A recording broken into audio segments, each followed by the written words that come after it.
Siyathemba ngewethu nawe. Amen. Imini yesabatha ibenhle kwabangcwele. Wonderful Papa. Sizovula ngehlelo 223. Inkosi kusiphama kwebandla.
Bo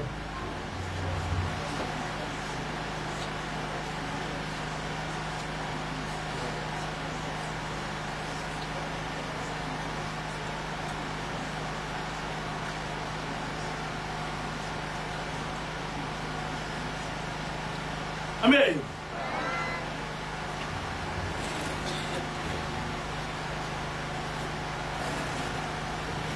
Ekuseni ngenkathi ngikhuluma opposing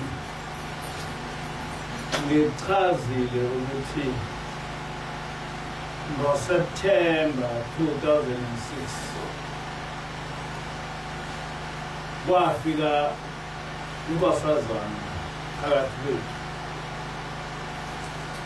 kodwa ekugcineni sase siyathola ukuthi ingelosi kaJehova. Umbuzo-ke uthi sabona ngani ukuthi ingelosi kaJehova? Sabona ngokuthi ingelosi kaJehova ngoba ngaso sonke isikhathi ekuhlaleni kwethu naye yayikhuluma ngoJehova, isifundisa ngemithetho kaJehova.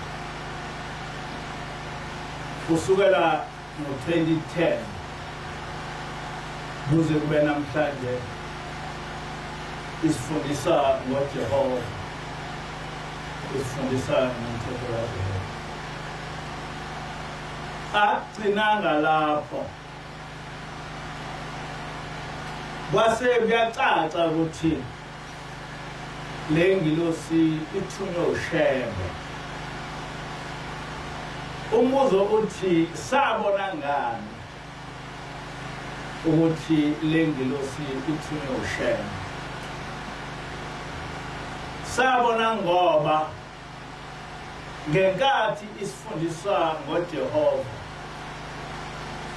yasebenzisa isihlabelelo zamaNazaretha, yayise ikhomba lapha nalapha, ithi niyamuzwa umprofeti ukuthi lapha uthini, niyamuzwa umprofeti lapha ukuthi uthini, niyamuzwa umprofeti ukuthi uthi niyobesaba uJehova ngokugcina umthetho wakhe owawuloba nomncane wakhe uMose. Yaqhubeka mhla ka-4 uJanuwari ngo-2010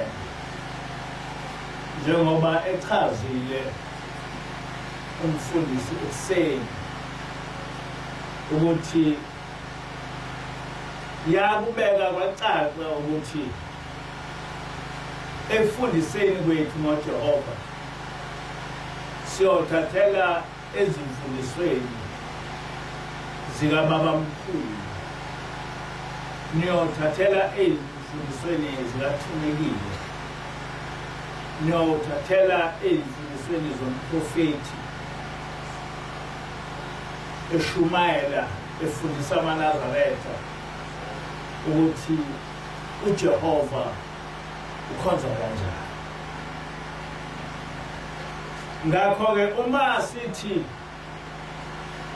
kwafika ingilosi kaJehova, sisho ngoba le ngilosi yafike yafundisa ngoJehova kuze namhlanje. Uma sithi le ngilosi yayithunywe uShembe ubaba ilanga, sikusho ngoba kwasho yona futhi nangokusifundisa yasifundisa ngalokho, yasifundisa ngokuthi ubaba mkhulu wasifundisani ngoJehova. Le ngilosi ifike yasifundisa ukuthi uma ngabe ugcina umthetho kaNkulunkulu, uNkulunkulu uba uNkulunkulu wakho, uNkulunkulu uba ubaba wakho, uNkulunkulu uba yiyo yonke into ekuvikeleni. Sikwaze kanjani lokho? Sikwaze ngokuthi ngaso sonke isikhathi uma ngabe isifundisa ukuthi asicele uNkulunkulu ukuthi sivikeleke.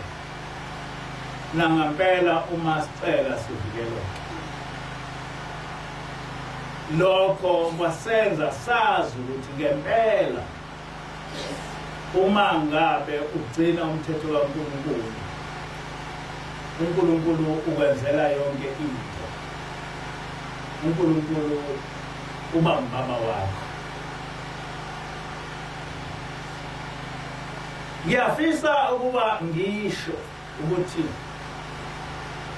kusukela ngo-2010 ngaphuma ebuhleni ngiyaye ngithukwe ngamaNazaretha. Uma engithuka amaNazaretha ayangiphikisa kule nto engiyikhulumayo. Bathi ngamanga le nto isuka kimi nje nakumkhokheli. Lokhu kuthukwa ngamaNazaretha ngiyangithukwe nezingane zamaNazaretha. Noma ngingazama ngayiphi indlela yokuthi ngibachazele ukuthi akukho engiyaye ngikukhulume ungaveli ezulwini. Akukho engiyaye ngikukhulume ungaveli kubaba ilanga.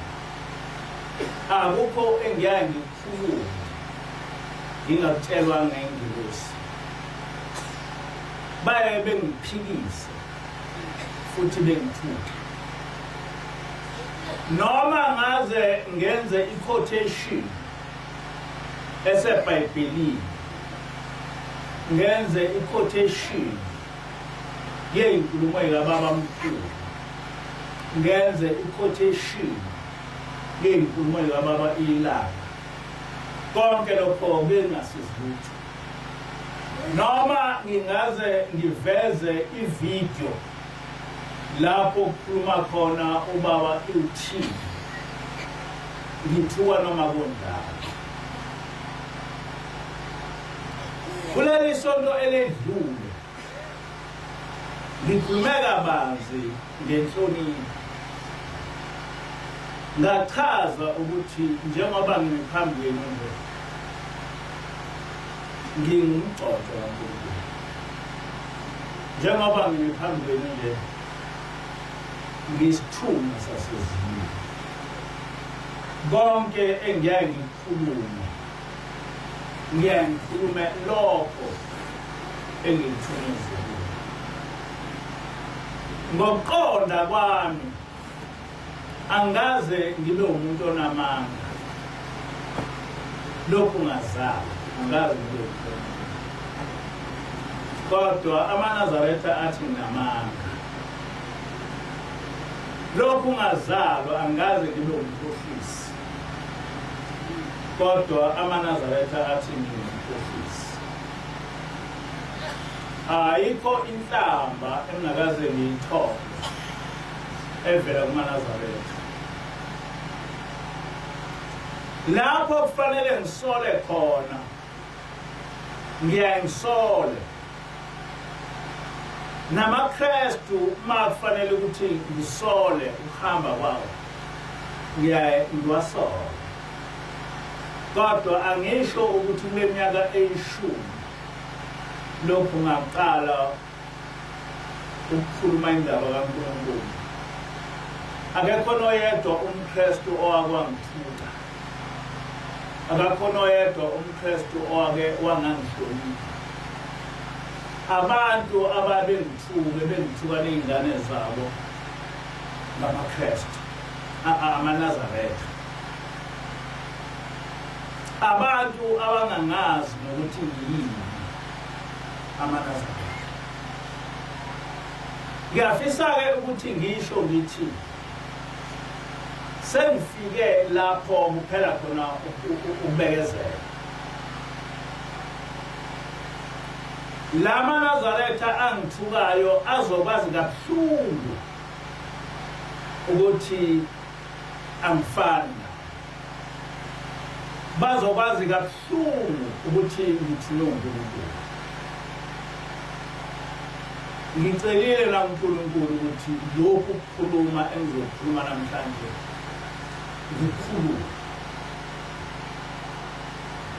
Ngaphambi kokuthi ngikhulume lokhu ukukhuluma engifuna ukukhuluma, ngizofunda incwadi yamaHubo 27 verse 3 to 4 efundeka kanje. Noma impi ingakanisa imelane nami, inhliziyo yami ayikwesaba. Ngisho impi ingangivukela, nokho ngiyoba neqholo.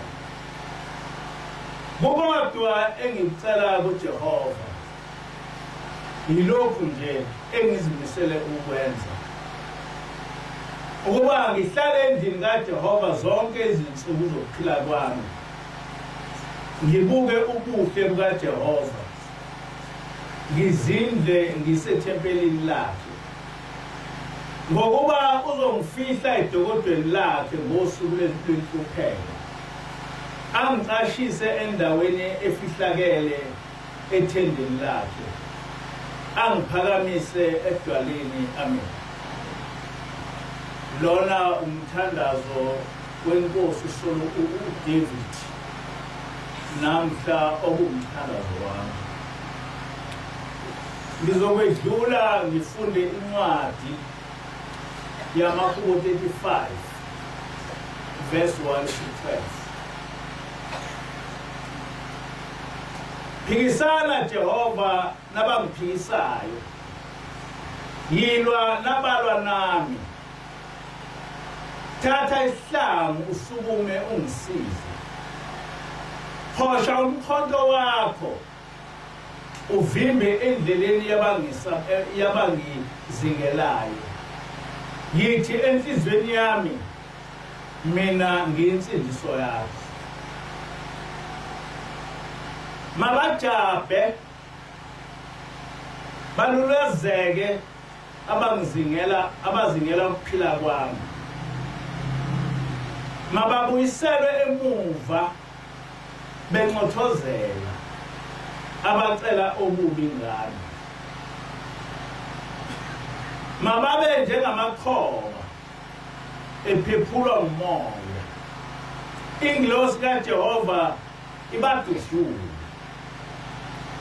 Indlela yabo mayibe mnyama, ishelele ingilosi kaJehova. Indlela yabo ayibe mnyama, ishelele ingilosi kaJehova ayibabhubhise.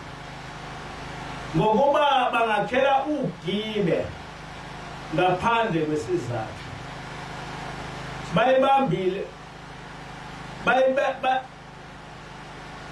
bayimbele umgodi impilo yami ngaphandle kwesisusa.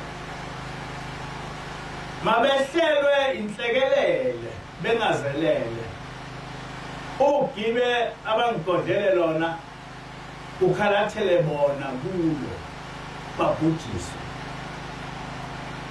Khona umphefumulo wami uzokwethaba kuJehova, uthokoze ngokusindisa kwakhe. Amathambo ami onke athi, Jehova ngubani onjengawe? Wena ukhulula abantekenteke kulabo abanamandla kunabo, othuphekayo nontulayo kulowo omphangayo. Okuhle engikwenzileyo bakubuyisela ngokubi, inhliziyo yami bayiswabisile. Amen.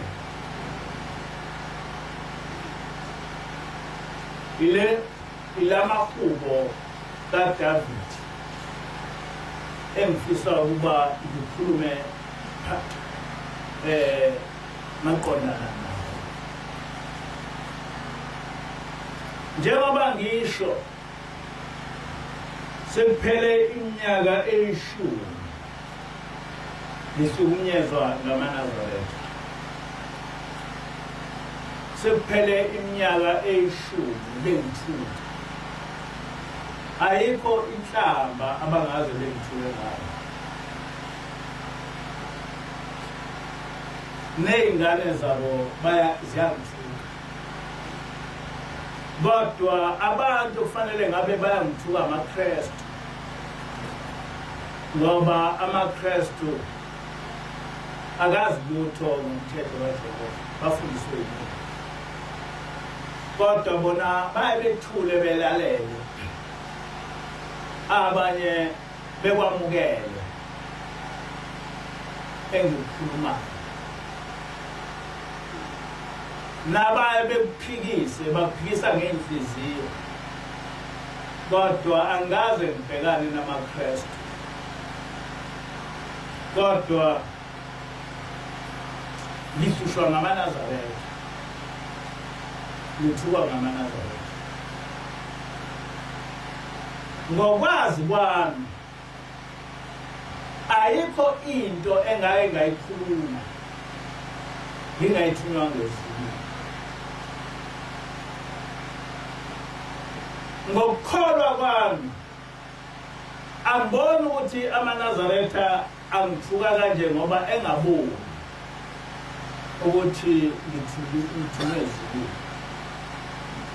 Kodwa bangithuka ngoba bengafuni ukuba leli ivangeli likaNkulunkulu lamukeleke emhlabeni wonke.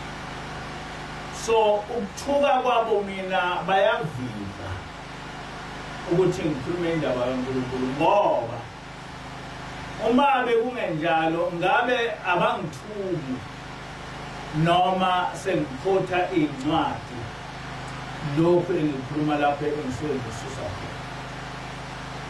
Ngabe amaNazaretha akangithuki noma sengikhipha ivideo lapha kusuke kukhuluma khona abaholi baleli bandla. Ngabe amaNazaretha akangithuki noma sengikhipha incwadi lapho kusuke kukhuluma khona ubaba ilanga. Noma sengikhipha incwadi lapho kusuke kukhuluma khona ubaba mkhulu. Noma ngiveza incwadi lapho kukhuluma khona uJehova. Kodwa bangithuka noma kunjalo. Ayikho into engase ngiyikhulume kulaba bantu bayamukela. Ngoba ngokubuka kwami bathunywe uSathane ukuthi baqede ngaleli ivangeli lasezulwini. Bayabuza ukuthi uma ngabe siliqedile leli ivangeli kaBabamkhulu wena ulivuselani? Ngaye ngasho ngaphambili ngathi ubaba ilanga ngezwi loswafike wathi hamba utshele lo mfana ukuthi njengoba bemhlukumeza nje abahlukumezi yena kodwa bazonda mina. Ngake ngasho ngathi mhla ubaba engigcoba mhla ka 26 ngoMarch 2011 wathi njengoba ugcotshwa uba uholelele ibandla amaNazaretha azobosa kodwa ngeke ikudle. Akashongo ukuthi amaKrestu azombosa. Wathi amaNazaretha azombosa. Wathi kodwa ngeke ikudle. Nangempela ke amaNazaretha angosile. Njengoba engosile sengivuthiwe. Njengoba sengivuthiweke ngiyafisa ukuba ngibeke lokhu namhlanje ukuthi amaNazaretha amaningi azokwazi esesesihogweni ukuthi ngithini uNkulunkulu. Ekuseni ngike ngafunda omunye ethi kimi noma ungakhuluma ngani impanzi kodwa uzoya esikhogweni. Ngiyacabanga ukuthi ngibenjani. Ngesonto eledlule ngachaza ukuthi ungameyisi umjodo wakho. Kodwa noma sengikushilo lokho bangiyise noma kunjalo. Ngenkathi ngikhuluma ngomholi wabo lokho kwangasuli kwasulezulu. Ingilosi yasho ukuthi lokhu kugqoka abamukelekile uNazaretha. Yathi ingilosi uShembe wafundisa amaNazaretha ukuthi engayiphathi induku. Kodwa uma sekutholakala umkhulu wamaNazaretha ethi sagila, lokho bekufanele batshaze ngamaNazaretha onke.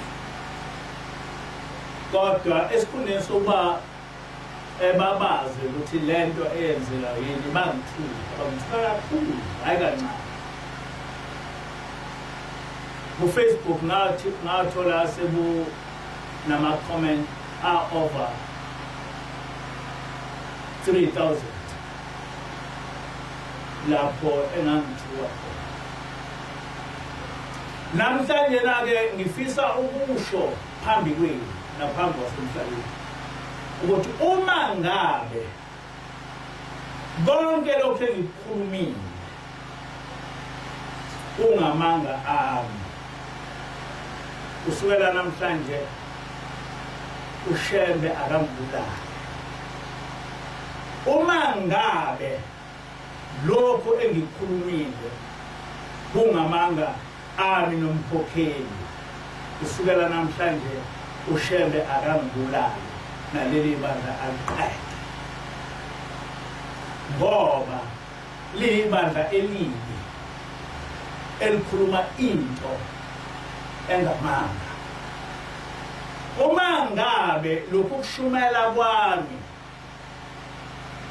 ngize ngilale ngo-12 zonke izinsuku ngilungiselela indaba kaNkulunkulu, kanti angilungiseli yona indaba kaNkulunkulu, ngilungisela ngiqamba amanga ngifuna esikhulu, ngithi kusukela namhlanje uShembe akangibulali, ebulale nomndeni wami noma sengifile engangise esihogweni. Kodwa uma ngabe ukhona into engizakhele yona engathunywanga nguye, ngithi kusukela namhlanje uShembe akangibulali, engangise esihogweni, ehluphekise ngisho umndeni wami. Uma ngabe lokhu kukhuluma engihlale ngikhuluma ngiqamba ngami.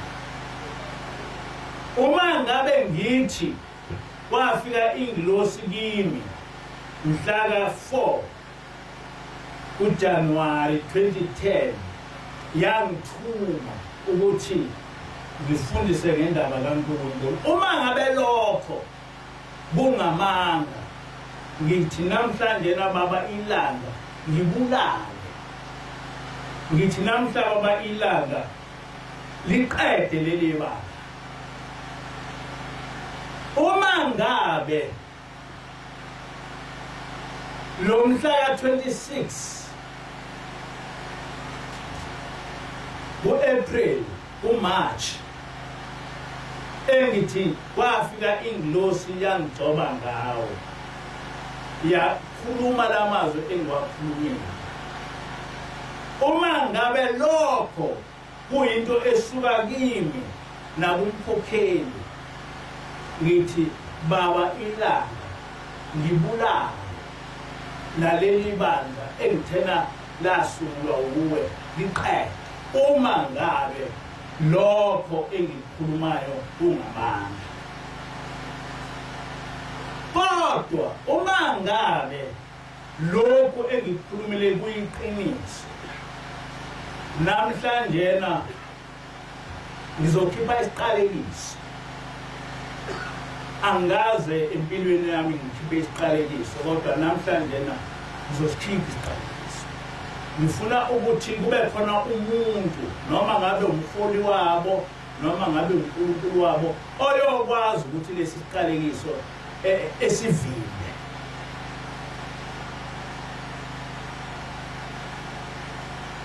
ngithi uma ngabe njengoba ngithukelwa into eliqiniso uma ngabe ingilosi ingazange yafika kithi yathi sithunywa ukuba sikhulume indaba kaNkulunkulu uma ngabe lokho kwenzeka namhlanje ngikhipha isiqalekiso kubo bonke abantu abangithuka nabasazongithuka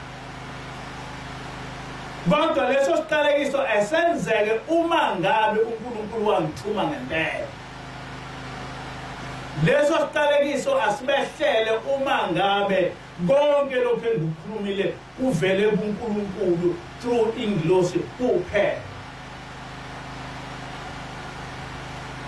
noma imuphi umuntu wamaNazaretha ongithukile ngimchazele ukuthi ngingumgcotshwa kaNkulunkulu ngimchazele ukuthi ngithunywe uNkulunkulu kusukela namhlanje ngehlisa isiqalekiso ngithi angeke aphule uzofanga masinya ngithi noma engafanga masinya uyohlupheka eze efe ngithi noma esehluphekile ngisho umndeni wakhe uyohlupheka uze uphele ngisho abantwana ngeke abazali bephile unkosikazi wakhe uyoba inyumba engazali uma eke wazala abantwana bakhe bayokufa uma bengafanga bayoba zidala yena uyohlupheka aze afe noma sefile ngeke ngene ezulwini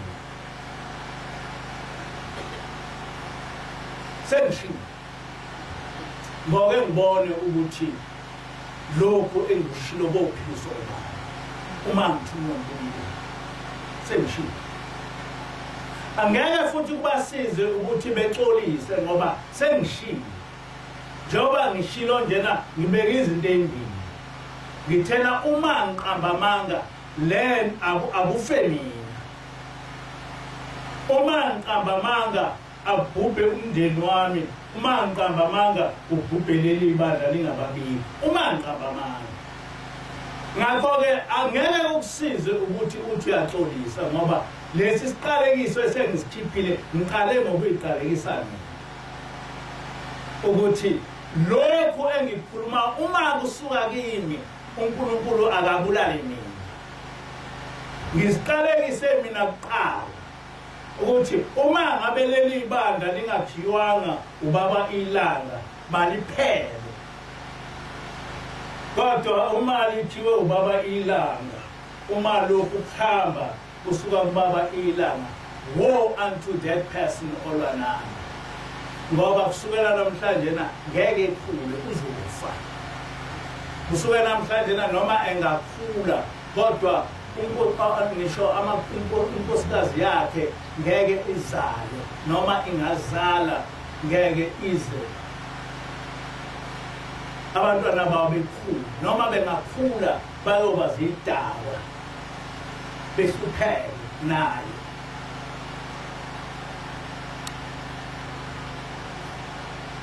lokhu ngisho ngoba ayisekho indlela engalwa nayo nalokhu kuthukwa ize yathi ingilosi noma ngabe benzani vele uvala umlomo wakho manje ngakho-ke ngizowuvala umlomo ngoba kusho ingilosi ukuthi angabe sasho lutho ngendlela laba abantu abangithuka ngayo ngizothula kodwa ngithula nalesi siqalekiso ukuthi uma ngabe lokhu kukhuluma engikhulumile kusukela ngo-2010 kuyinto eyakhiwe yimina. Ngithi namhlanje na ubaba ilanga engathi ngathunywa uye akalibhubhise leli bandla, nami angibhubhise futhi engangivumeli ukuba ezulwini lakhe. Kodwa uma ngabe lokhu engikukhulumayo ngathunywa nguyena uShembe, uma ngabe lokhu engikukhulumayo kufike ingilosi ngempela yakusho, ngithi lowo ongithulile, lowo othena ngiyongena esihogweni, ngoke ngibona ukuthi ubani ozongena esihogweni. Akahambe kusukela namhlanje eye kumholi wakhe efike ethi ngikhulume kanje, bese ngibona ukuthi uyoqhamngaphi uNkulunkulu oyongiphikisa lokhu. Uyoqhamba ngoba I've reached the end of my teaching.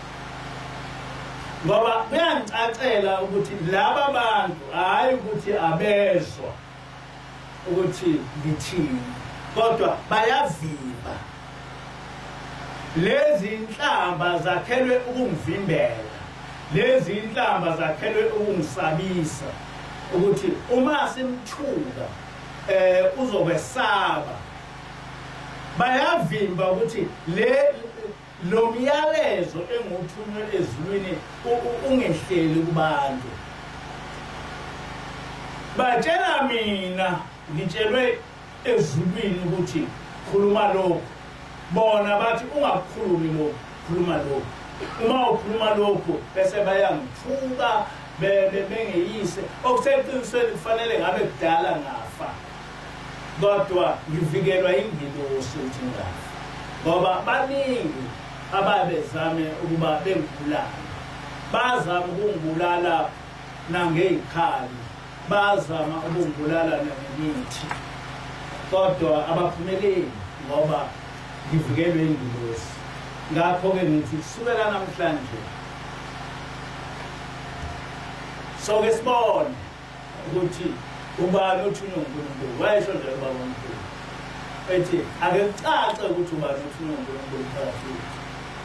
Namhlanje ngithi kusukela namhlanje na ngizoke ngibone ukuthi ubani phakathi kwabo nami othunywe uNkulunkulu.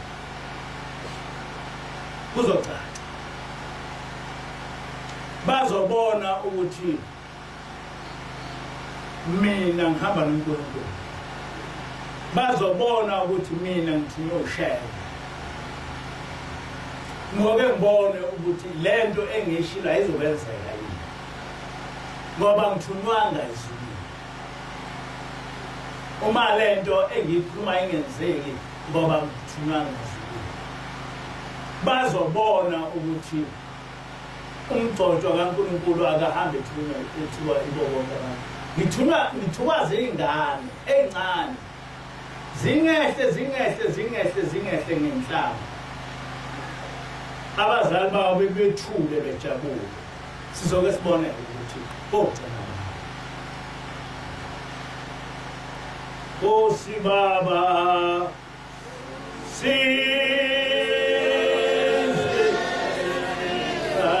fukamela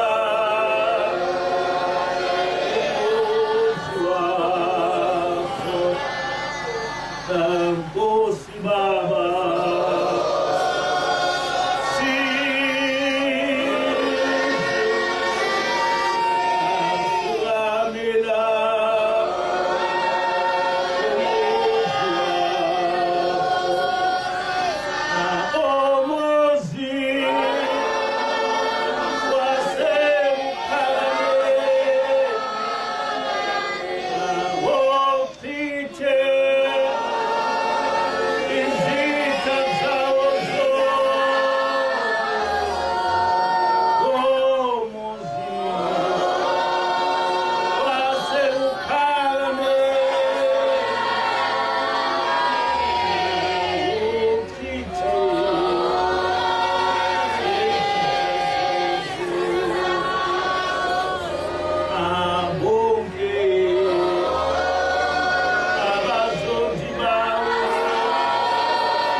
enkosini